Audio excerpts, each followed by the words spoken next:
Degree പഠിക്കാൻ ഇനി തടസ്സങ്ങളില്ല. നിങ്ങളുടെ കയ്യിൽ ഒരു സ്മാർട്ട് ഫോൺ ഉണ്ടോ? എന്നാൽ നിങ്ങൾക്ക് ഡിഗ്രി ബാസ് സ്റ്റഡി സെന്ററിലൂടെ പഠിക്കാം. ഇന്ദിരാഗാന്ധി നാഷണൽ ഓപ്പൺ യൂണിവേഴ്സിറ്റി ആയതുകൊണ്ട് നിങ്ങൾക്ക് PSC, UPSC പോലുള്ള എക്സാമുകൾക്കും അപ്ലൈ ചെയ്യാം. ഇനി വാല്യൂന്റെ കാര്യത്തിൽ നോ ടെൻഷൻ. ഇനി നിങ്ങൾ ആരും ഡിഗ്രി ഇല്ലാത്തതിന്റെ പേരിൽ റിജക്ട് ചെയ്യില്ല. സോ കൂടുതൽ വിവരങ്ങൾക്ക് കോൺടാക്ട് ചെയ്യൂ. Baas study centre, corporate office, G3104, JNIS, Kaloor, Kochi 682017. Hello everyone, Baas online degree ചാനലിന്റെ മറ്റൊരു വീഡിയോയിലേക്ക് എല്ലാവർക്കും സ്വാഗതം.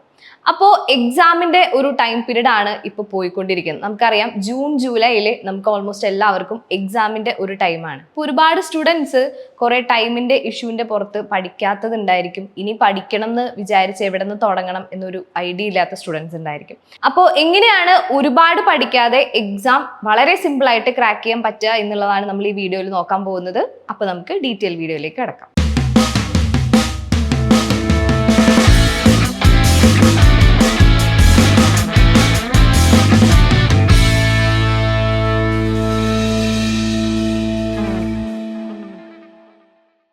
ഇഗ്നോ യൂണിവേഴ്സിറ്റി ചൂസ് ചെയ്യണമെന്ന് ആഗ്രഹിക്കുന്ന students BA, BCom, BBA, BSW മുതലായ കോഴ്സുകൾക്ക് ജോയിൻ ചെയ്യണമെന്ന് ആഗ്രഹിക്കുന്ന സ്റ്റുഡൻസ് താഴെ കാണുന്ന നമ്പറിൽ എത്രയും പെട്ടെന്ന് കോൺടാക്ട് ചെയ്യാം. അപ്പം നമ്മൾ നേരത്തെ പറഞ്ഞ പോലെ വളരെ വാലിഡ് ആയിട്ടുള്ള ഒരു ഓപ്പൺ യൂണിവേഴ്സിറ്റിയാണ് ഇഗ്നോ യൂണിവേഴ്സിറ്റി എന്ന് പറയുന്നത്.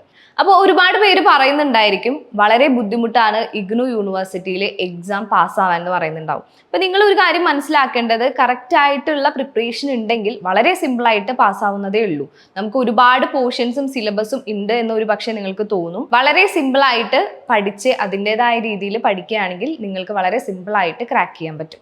അപ്പോൾ അതിൻ്റെ ഒരു ടിപ്സ് എന്താണെന്ന് വെച്ചാൽ, ഫോർ എക്സാമ്പിൾ നിങ്ങൾക്ക് essay ടൈപ്പ് ക്വസ്റ്റ്യൻസ് ആണ് മെജോറിറ്റി എല്ലാ സബ്ജക്റ്റിലും വരുന്നത്. അപ്പോൾ നിങ്ങൾ പ്രീവിയസ് ഇയർ ക്വസ്റ്റ്യൻ പേപ്പേഴ്സ് നന്നായിട്ട് തന്നെ റിവൈസ് ചെയ്യാൻ നോക്കണം. അപ്പോൾ റിവൈസ് ചെയ്യുമ്പോൾ നിങ്ങൾക്ക് മനസ്സിലാവും ഒരുപാട് റിപ്പീറ്റഡ് ക്വസ്റ്റ്യൻസ് നിങ്ങൾക്ക് കാണാൻ പറ്റും. അപ്പോൾ ഇഗ്നോ യൂണിവേഴ്സിറ്റിയുടെ ഒരു പാറ്റേൺ അനുസരിച്ച് 5 വർഷം മുൻപുള്ള ഒരു ക്വസ്റ്റ്യൻ പേപ്പർ വെച്ച് നോക്കുമ്പോൾ നിങ്ങൾക്ക് ഒരുപാട് റിപ്പീറ്റഡ് ക്വസ്റ്റ്യൻസ് നിങ്ങൾക്ക് കാണാൻ പറ്റും. അപ്പോൾ അത് റിപ്പീറ്റ് ചെയ്ത് റിവൈസ് ചെയ്ത് നിങ്ങൾക്ക് നോക്കുകയാണെങ്കിൽ വളരെ സിമ്പിളായിട്ട് നിങ്ങൾക്കത് ക്രാക്ക് ചെയ്യാൻ പറ്റും. അതായത് റിപ്പീറ്റഡ് ക്വസ്റ്റ്യൻസ് വരുമ്പോൾ, ഫോർ എക്സാമ്പിൾ ഇപ്പോൾ ഏതെങ്കിലും ഒരു സബ്ജക്റ്റ്, ഇപ്പോൾ ഒരു ക്വസ്റ്റ്യൻ എന്ന് പറയുന്നത് റിലേറ്റഡ് ടു ഫാമിലി ആണെന്ന് വിചാരിച്ചാൽ, നമുക്ക് ഫസ്റ്റ് ഓഫ് ഓൾ നിങ്ങൾ മനസ്സിലാക്കേണ്ടത് essay ടൈപ്പ് ക്വസ്റ്റ്യൻസിന് നിങ്ങൾക്ക് ഒരു ഇൻട്രൊഡക്ഷൻ വേണം, നിങ്ങൾക്ക് ബോഡി കണ്ടന്റ് വേണം, അതുപോലെ ഒരു കൺക്ലൂഷൻ വേണം. അപ്പോൾ അതിൽ ഇൻക്ലൂഡ് ചെയ്യുന്ന പോയിന്റ്സും കാര്യങ്ങളും അനുസരിച്ചായിരിക്കും നിങ്ങൾക്ക് മാർക്ക് സ്കോർ ചെയ്യാൻ പറ്റുക. അപ്പോൾ എന്ത് ക്വസ്റ്റ്യൻ ആയാലും, ഇപ്പോൾ ഞാൻ നേരത്തെ പറഞ്ഞ പോലെ റിലേറ്റഡ് ടു ഫാമിലി ഡിപ്പെൻഡ് ചെയ്ത് വരുന്ന എന്ത് ക്വസ്റ്റ്യൻ ആയാലും നിങ്ങൾക്ക് ഒരു ഡെഫിനിഷൻ ഒരു ടോപ്പിക്കിനെ കുറിച്ച് അറിഞ്ഞിരിക്കണം.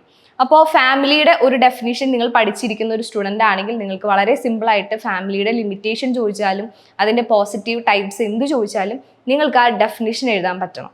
അപ്പോൾ നിങ്ങൾ ഓരോ ടോപ്പിക്കിനെ കുറിച്ചും കറക്റ്റ് ആയിട്ടുള്ള ഒരു ഐഡിയ ഉണ്ടെങ്കിൽ നിങ്ങൾക്ക് അത് കറക്റ്റ് ആയിട്ട് എഴുതാൻ പറ്റും.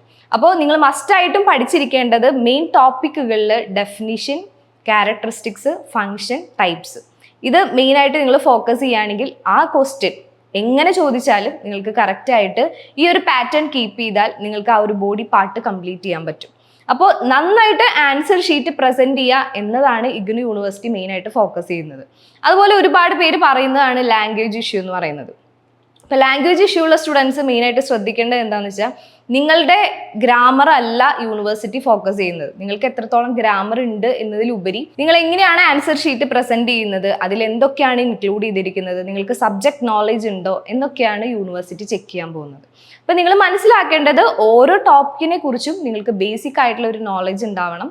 അത് കറക്റ്റായിട്ട് നിങ്ങൾക്ക് പ്രൊഡ്യൂസ് ചെയ്യാൻ അറിയണം. അതുപോലെ കറക്റ്റായിട്ട് നല്ല രീതിയിൽ നിങ്ങൾക്ക് ആൻസർ ഷീറ്റ് പ്രസൻറ്റ് ചെയ്യാൻ അറിയുകയാണെങ്കിൽ നിങ്ങൾക്ക് മസ്റ്റായിട്ടും നല്ലൊരു സ്കോർ കിട്ടും. നേരത്തെ പറഞ്ഞ പോലെ നല്ല രീതിയിൽ ആൻസർ ഷീറ്റ് പ്രസൻറ്റ് ചെയ്യാൻ ശ്രമിക്കണം. ഒരുപാട് വെട്ടും കുത്തൊന്നും ഇല്ലാതെ നല്ല രീതിയിൽ പോയിന്റ് ഔട്ട് ചെയ്ത് അണ്ടർലൈൻ ചെയ്തിട്ട് നന്നായിട്ട് ആൻസർ ഷീറ്റ് പ്രസൻറ്റ് ചെയ്യുമ്പോൾ വാലുവേറ്റ് ചെയ്യുന്ന ആൾക്ക് നന്നായിട്ട് മാർക്ക് നിങ്ങൾക്ക് ഇടണം. നിങ്ങൾക്ക് എന്തെങ്കിലും ആ നോളജ് ഉണ്ട് എന്ന് അവർക്ക് തോന്നുന്ന രീതിയിൽ പ്രസൻറ്റ് ചെയ്യാൻ ശ്രമിക്കണം. അപ്പോൾ ചെറിയ ചെറിയ ഇങ്ങനെയുള്ള ടിപ്പുകളും കാര്യങ്ങളൊക്കെ നിങ്ങൾ ആൻസർ ഷീറ്റിൽ ഇൻക്ലൂഡ് ചെയ്യിക്കുകയാണെങ്കിൽ നിങ്ങൾക്ക് നല്ല രീതിയിൽ മാർക്ക് സ്കോർ ചെയ്യാൻ പറ്റും. അപ്പോൾ ഇനിയും പഠിച്ചു തുടങ്ങാത്ത സ്റ്റുഡൻസ് എത്രയും വേഗം പഠിക്കാൻ സ്റ്റാർട്ട് ചെയ്യുക. അതുപോലെ നമ്മുടെ ക്ലാസ്സുകൾ കാണുന്ന സ്റ്റുഡൻസ് നന്നായിട്ട് ഫോക്കസ് ചെയ്ത് ക്ലാസ്സുകൾ കാണുക. ഓരോ സബ്ജക്റ്റിനെ കുറിച്ചും ഓരോ ടോപ്പിക്കിനെ കുറിച്ചും നിങ്ങൾക്ക് ബേസിക് നോളേജ് ഉണ്ടാക്കാൻ നിങ്ങൾ ശ്രമിക്കുക. അപ്പോൾ ഏകദേശം നിങ്ങൾക്ക് സ്കോർ ചെയ്യാൻ പറ്റും. നല്ലൊരു മാർക്ക് നിങ്ങൾക്ക് കിട്ടാനായിട്ടും വളരെ ഈസി ആയിട്ടുള്ള ഒരു യൂണിവേഴ്സിറ്റിയാണ് ഇഗ്നോ യൂണിവേഴ്സിറ്റി എന്ന് പറയുന്നത്. അപ്പോൾ ഇനി ഒട്ടും ടൈം കളയണ്ട.